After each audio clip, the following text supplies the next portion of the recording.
Hello everyone, नमस्कार। आप सभी का स्वागत है क्रेजी जीएसजी के क्लासेस में।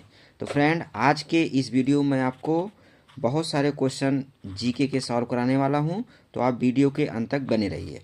तो इसमें जो पहला क्वेश्चन है फ्रेंड, इसमें जो है इधर लेफ्ट साइड में इंग्लिश वर्जन भी है, हिंदी वर्जन भी है। ठीक है, जिसमें आपको सुविधा हो आप उसको देख सकते हैं। चलिए पहले क्वेश्चन की तरफ बढ़ते हैं। पहला क्वेश्चन है, निम्नलिखित में से कौन सी फसल में ब्राउन मैन्योरिंग यानी भूरी खाद की समानता संस्तुति की जाती है? तो फ्रेंड, सबसे पहले समझिए ब्राउन मैन्योरिंग क्या होती है। ब्राउन मैन्योरिंग में फ्रेंड क्या होता है, जो है कोई अगर मेन फसल रहती है, ठीक है, तो उसको खाद दिया जाता है। तो उसके लिए क्या किया जाता है, जैसे कुछ लेग्यूमिनस प्लांट हैं। लेग्यूमिनस प्लांट में कैसे, जैसे ढैंचा हो गया, सनई हो गया, मूंग हो गया, तो इन सबको जो है बोने के लगभग 25 से 30 दिन के बाद जो है उसमें हर्बिसाइड डाला जाता है। ठीक, हर्बिसाइड में जैसे मान लो 2,4-D हो गया। ये सब डालने के बाद क्या होता है, तो वो जो है सूख जाती है, पूरा ब्राउन कलर की हो जाती है, और जो मेन फसल होती है उसके लिए खाद प्रोवाइड करती है। तो किस फसल के लिए स्पेशली यूज किया जाता है, तो इसका आंसर हो जाएगा धान। जो चावल की खेती की जाती है उसके लिए जो है ब्राउन मैन्योरिंग की यूज की जाती है। ठीक है, और कौन सा प्लांट ब्राउन मैन्योरिंग के लिए यूज किया जाता है, तो आपको लेग्यूमिनस प्लांट याद रखना है। ढैंचा हो गया, सनई हो गया, मूंग का हो गया। ठीक है, तो फ्रेंड इसकी वजह से क्या होता है, जो नाइट्रोजन जो स्थिरीकरण होता है वो बहुत ज़्यादा बढ़ जाता है। एक रिसर्च के अनुसार देखा गया है, 1 हेक्टेयर में अगर जो है ब्राउन मैन्योरिंग की जाती है तो 1 हेक्टेयर में लगभग जो है 25 से 30 किलो जो है नाइट्रोजन का स्थिरीकरण हो जाता है। ठीक है, चलिए अगले क्वेश्चन की तरफ बढ़ते हैं। अगला क्वेश्चन है, गिफेन वस्तुएं हैं। गिफेन मतलब क्या होता है, ठीक है, जो घटिया माल होते हैं, जो घटिया माल होते हैं उसी को कहते हैं गिफेन। तो गिफेन मतलब समझ गए आप, गिफेन मतलब क्या होता है, घटिया माल। ये क्या होता है, जैसे ही कंज्यूमर का इनकम इंक्रीज होता है उसकी डिमांड कम हो जाती है। इससे मतलब क्या निकलता है कि ये जो है निगेटिव इनकम इफेक्ट शो करता है। ठीक है, स्ट्रांग निगेटिव मतलब कि जैसे ही जो है कंज्यूमर का इनकम बढ़ता है तो इस गिफेन का जो है जो गुड्स होते हैं इसकी डिमांड जो है वो घट जाती है। ठीक, चलिए अगला क्वेश्चन है, पानी की सतह पर तेल की एक बूंद डालने पर वह दिन के उजाले में रंगीन दिखाई पड़ता है, किसकी वजह से होता है, प्रकाश का व्यतिकरण। ठीक, या इंग्लिश में इसको बोलते हैं इंटरफेरेंस ऑफ लाइट, उसकी वजह से होता है। और फ्रेंड, अगर मान लो आपसे अगर पूछ लिया जाए इसी में कि अगर रेनबो का जो फॉर्मेशन होता है वो किसकी वजह से होता है, तो रेनबो को आपको याद रखना है, डिस्पर्सन हो गया, इंटरनल रिफ्लेक्शन हो गया। ठीक है, इन सब वजह से होता है।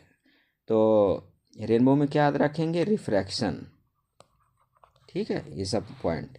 चलिए अगले क्वेश्चन की तरफ बढ़ते हैं। अगला क्वेश्चन है, निम्नलिखित में से कौन सा एक जेनेटिक इंजीनियरिंग में उपयोग किया जाता है, प्लाज्मिड, प्लास्टिड, राइबोसोम्स, माइटोकॉन्ड्रिया? तो फ्रेंड इसका आंसर क्या हो जाएगा, प्लाज्मिड।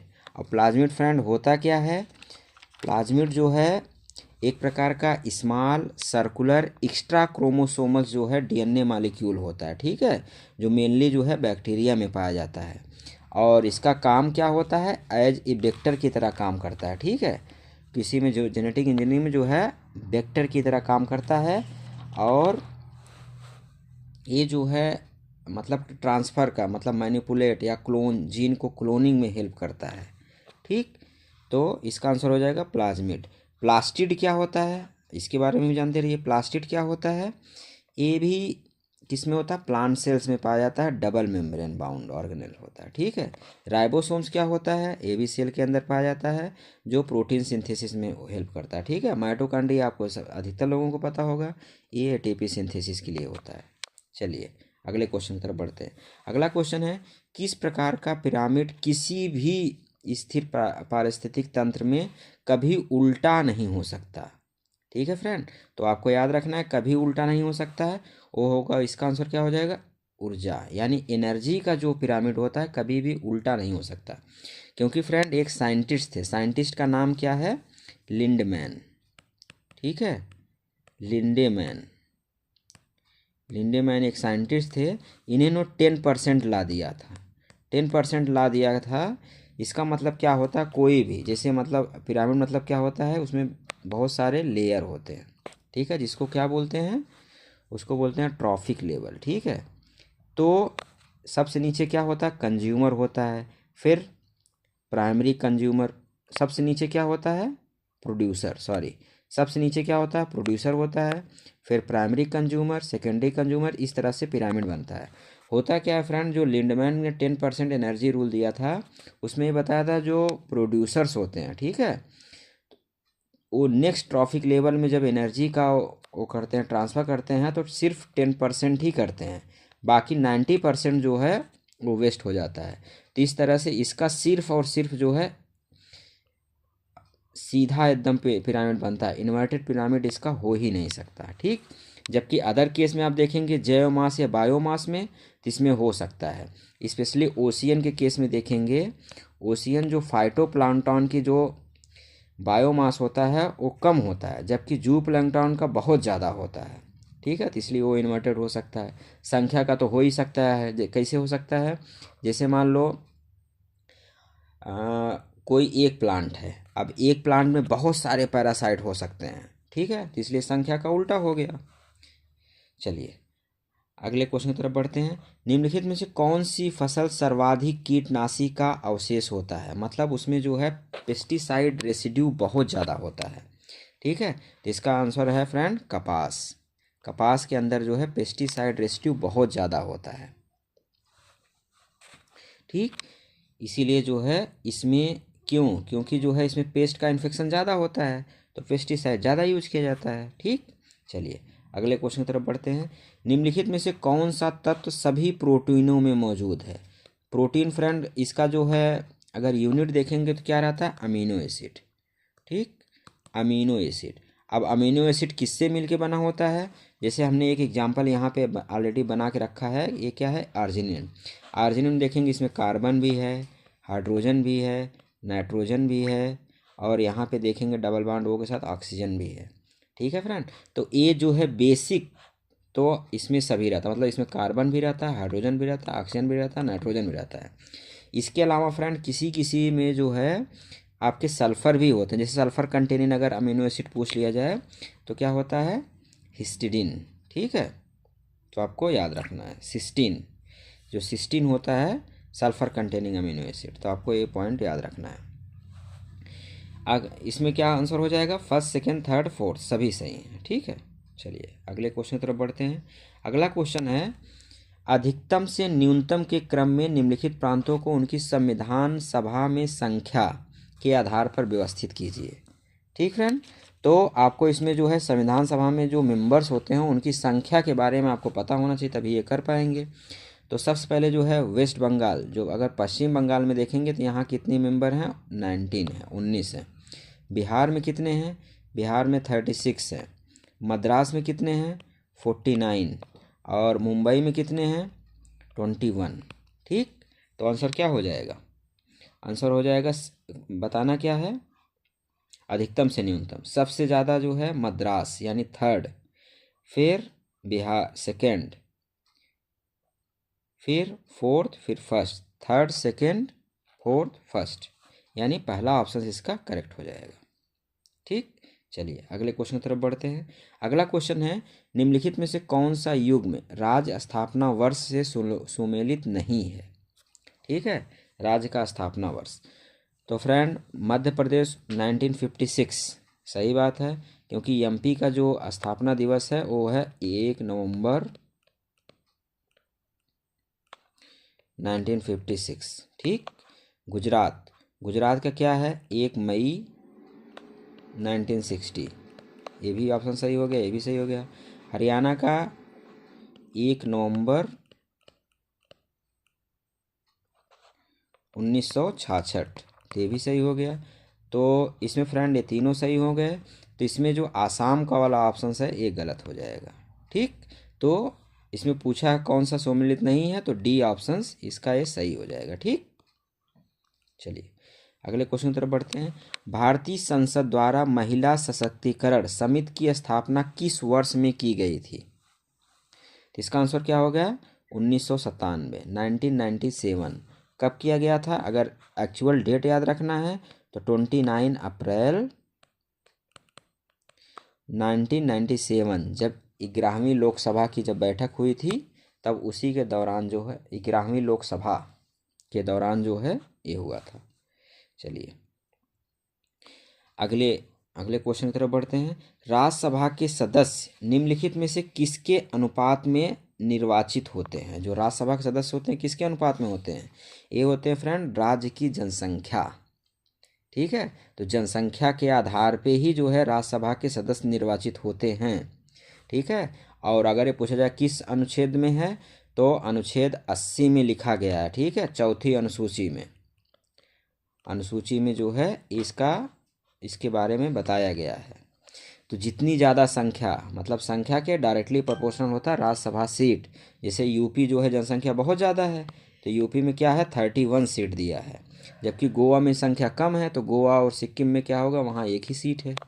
ठीक, इस तरह से। चलिए अगला क्वेश्चन क्या है?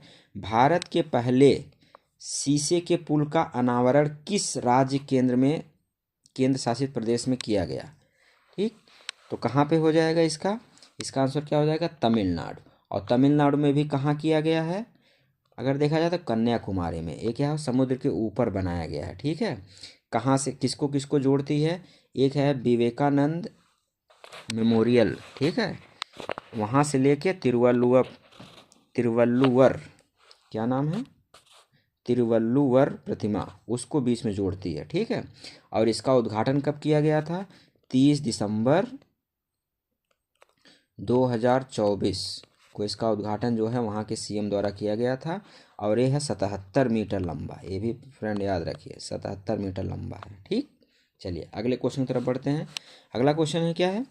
अंतर्राष्ट्रीय न्यायालय के प्रथम भारतीय न्यायाधीश का नाम क्या है? ठीक, प्रथम भारतीय न्यायाधीश का नाम बताना है। तो कौन है? मतलब ICJ, international court of justice. ठीक, तो ICJ कौन है? तो इसका आंसर क्या हो जाएगा? डॉक्टर नागेंद्र सिंह। ठीक, और इनके बारे में जान सकते हैं। अभी जो चंद्रचूड़ हैं तो इसमें वर्तमान में हैं। ठीक, दीपक मिश्रा क्या हैं? ये 45वें मुख्य न्यायाधीश थे।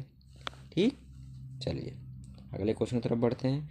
अगला क्वेश्चन है, निम्नलिखित में से कौन सा एकमात्र दक्षिण अमेरिकी देश है जिससे होकर भूमध्य रेखा और मकर रेखा दोनों गुजरती है? तो आंसर क्या हो जाएगा इसका? बोलिविया, अर्जेंटीना, पैराग्वे या ब्राज़ील? इसका आंसर क्या हो जाएगा? ब्राज़ील। ब्राज़ील एक ऐसा देश है जहाँ से भूमध्य रेखा और मकर रेखा दोनों गुजरती है। ठीक है, यानी equator and tropic of Capricorn वहाँ से पास होती है। ठीक है, ब्राज़ील, तो आपको याद रखना है। इसमें अगर देखेंगे जो ब्राज़ील के जो है दो हिस्से हैं। ठीक है, एक नार्दर्न पार्ट और साउथर्न पार्ट। अगर नार्दर्न पार्ट देखेंगे तो यहाँ से जो है भूमध्य रेखा गुजरती है।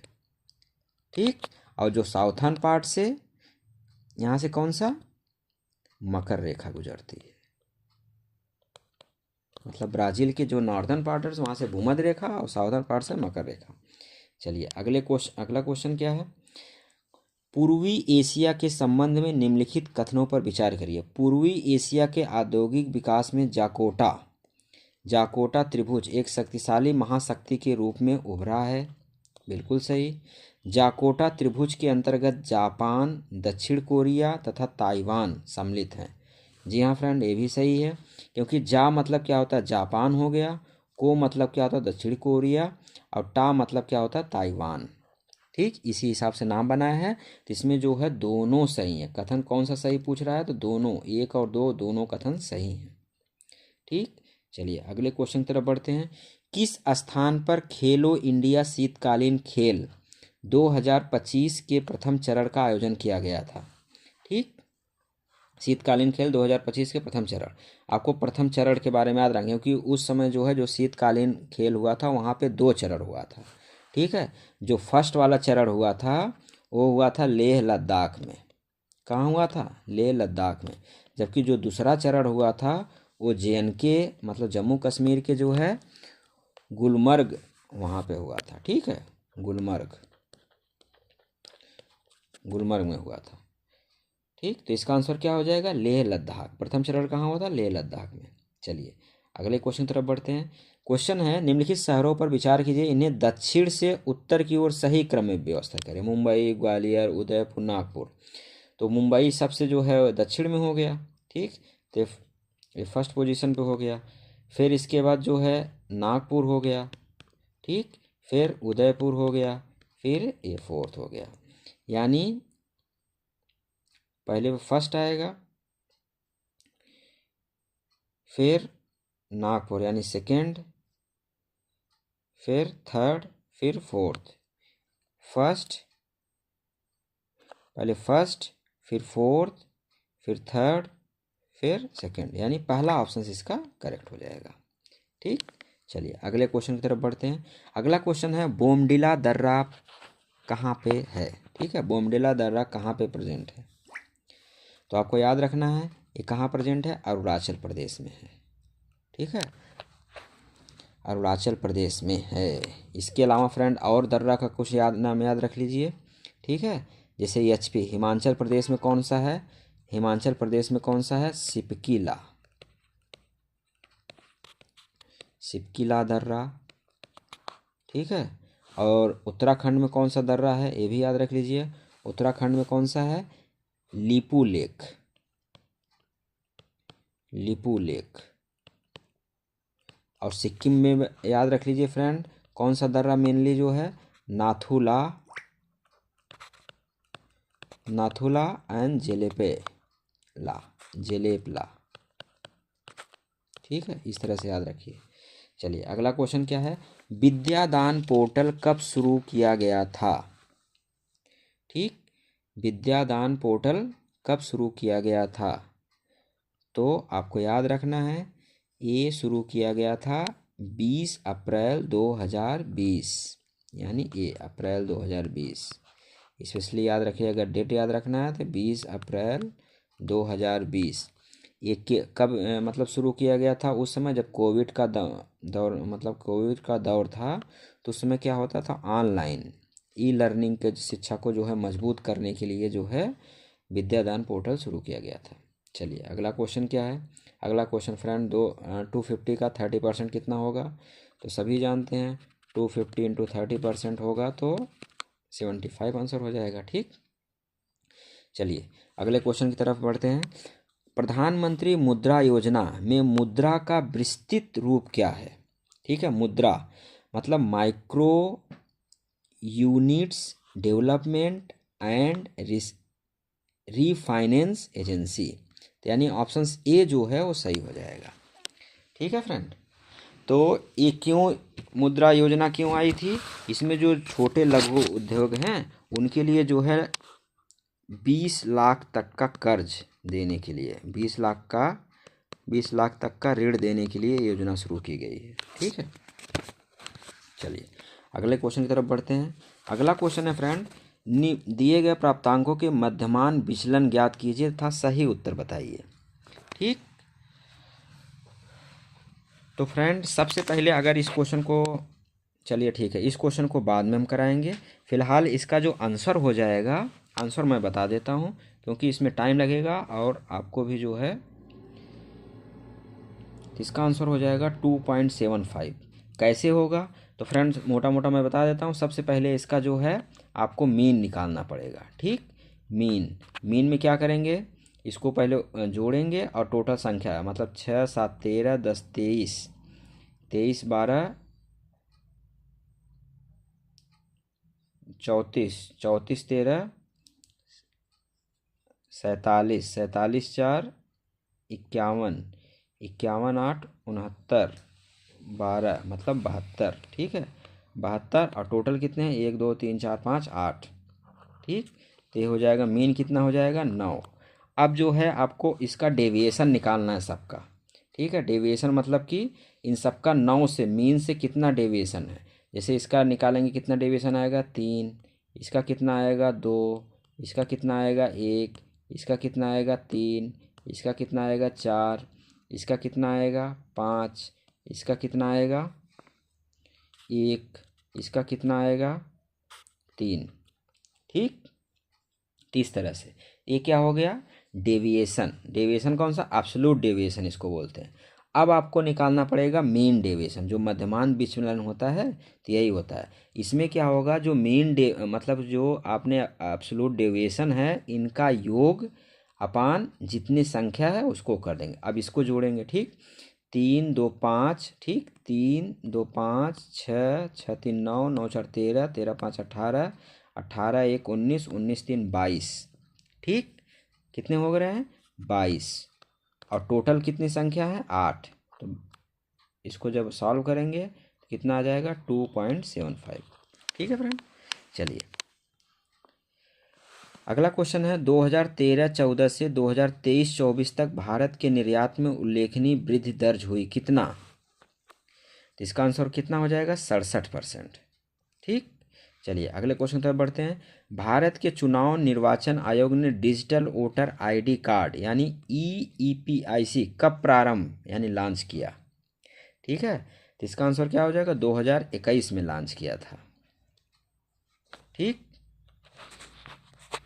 चलिए 25, एक आदमी 50 मीटर त्रिज्या वाले वृत्त का फ्रेंड, ये जो है अगर आपको इंटरेस्टेड है मैथ में और रीजनिंग में तो आप बताइएगा, तो मैं इसका एक अलग से वीडियो बना दूंगा। ठीक है, फिलहाल अभी मुझे जो है GS GK का क्वेश्चन करना है। अगला क्वेश्चन है 4 अंकों की सबसे बड़ी संख्या कौन सी है जो 93 से पूरी तरह विभाजित हो जाती है।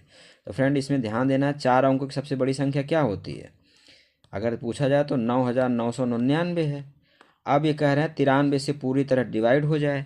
अब ये हैं पूरे, ठीक है, ये सब में जो है डिवाइड करके देख लीजिए, जो पूरी तरह से विभाजित हो जाए तो वही हो जाएगा। तो इसमें जो है 9951 जो है ये पूरी तरह से डिवाइड हो जाएगा।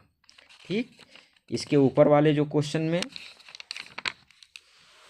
जो ऊपर वाला क्वेश्चन जो हमने छोड़ दिया था रीजनिंग, अगर किसी को इंटरेस्ट है तो इसको जब लगाएंगे तो यहाँ पे आ जाएगा इसका आंसर